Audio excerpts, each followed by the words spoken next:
We idolize so many people. Mm-hmm.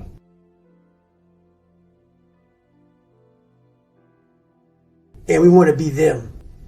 We want to be someone else. And in doing that, you lose all the potential of who you are. You mimic. You be them. You are them. You become them. And you lose you. You have to first accept it before you can fix it. A lot of people walk around, oh man, I'm good. I'm good. No, you're not. You have to accept what you're not. And people don't want to do that.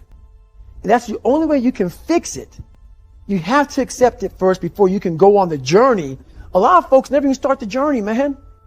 They never start the journey because they live in this fake life that who they want to be, they act like they are, but they're not because they haven't fixed all this stuff yet. You got to fix this first before we can start our journey in life. You fix these problems, now your journey can begin because you no longer care about how people are judging you. When you care more about how someone's judging you, you're going to stay right there. There's no forward momentum. Your mind chooses the path of least resistance. Your mind has the ultimate tactical advantage over you. It knows what scars you. It knows your fears. It knows your insecurities, and it protects you. It knows, and it keeps you away from all that. That's why it says, don't jump out of an airplane. Don't go in the ocean where there's sharks. It's a protective mechanism. Don't go back to the place where your dad beat the shit out of you in your mind. Don't go back. The brain protects you, but protects you so much, it doesn't allow growth. So the brain is an amazing thing, but the brain controls you. You must control it. You must take power over your own mind, or your mind will guide you into all the soft places that your brain wants to live in. We all have these voices in our head. We like to not listen to them.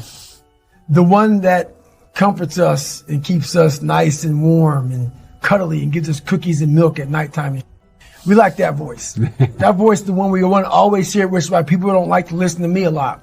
Some people do, some people don't. The only thing that changes you is being real. So basically, I had to have the courage to go back in it because nothing was getting done. Mm-hmm. I kept on going to that nice cuddly voice in my head saying, you know what? You don't need to do this. That's too much work, man. You've earned this. You deserve this. And that mentality got me to 297 pounds, fat, out of shape. To me, a loser. To me, making $1,000 a month and making a ton of mistakes. Because mistakes happen on the easy side of life. You take the easy road, the easy path. There's a lot of mistakes over there. The hard journey, you don't make too many mistakes over here because it's too hard. You don't want to repeat it. The mind has a governor, like a car. If you're driving a car and the car has a governor on it, the car may say 130 miles an hour, but the governor's set for 91. Once that governor sets in, you get to 91, that car starts doing this. The car wants to go. The car wants to go, but that factory said, we're not going past 91. We have a factory, a nice governor in our brain, and it's a survival mechanism. It protects us from pain and suffering. The second we feel that, our mind says, oh no, this isn't fun.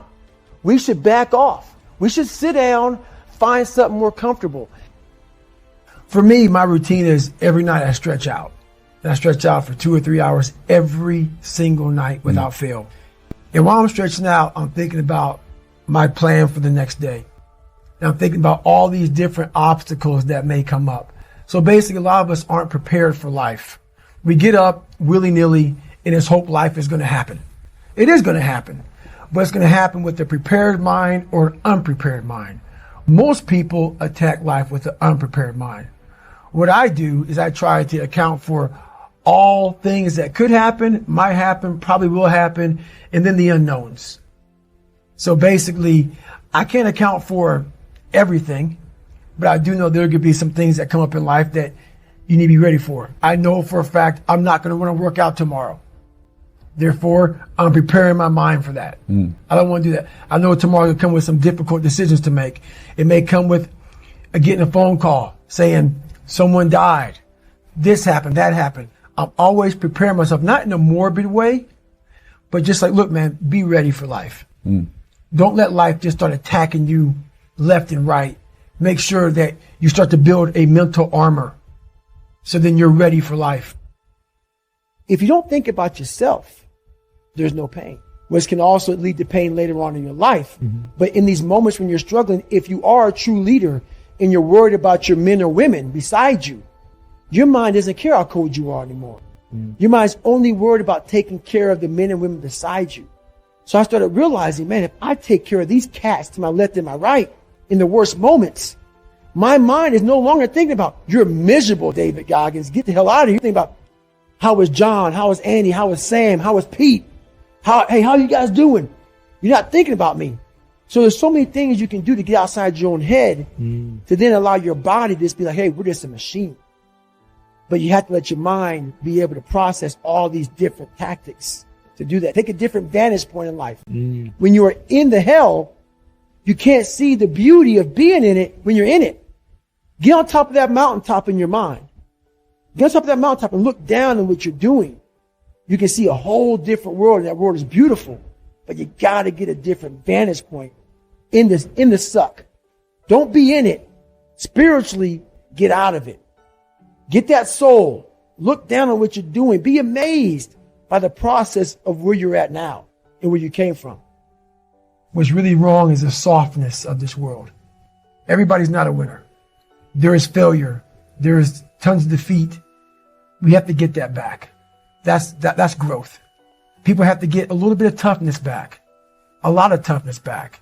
Because the backbone of this world is built off of toughness. Not like I got to go out there and do push-ups and pull-ups and like that. It's not about that. Toughness is accountability. You're not always right. There's so many things I can say about this. The world has gotten very, very soft. It's easy nowadays. Like technology is so fast. You know, no one's even going to the library. Why? Google it. Everything's easy. No one's ever cold anymore. No one's ever hot anymore. Everything is exactly the way we want it. Everything is exactly what we want it, when we want it. And that's how the world is. Everything is at our fingertips. And that causes you not to use the most powerful weapon in the world, which is your mind. Everything is easy. So when things get hard, how the hell can you rely on your brain when you don't know how to, because everything's so easy? So we're not utilizing enough because everything is just there. I like to get a bunch of men together, men that are the hardest of the hard. And I want to be with these men. And I want to see them suffer, because I'm suffering right along with you, but I want to see me get through it. I want to see what you're made of. I want to see, almost like the Colosseum in Rome. Let's go to the Colosseum. And the only way to see who the baddest mother is to suffer. You can't do it by writing a paper.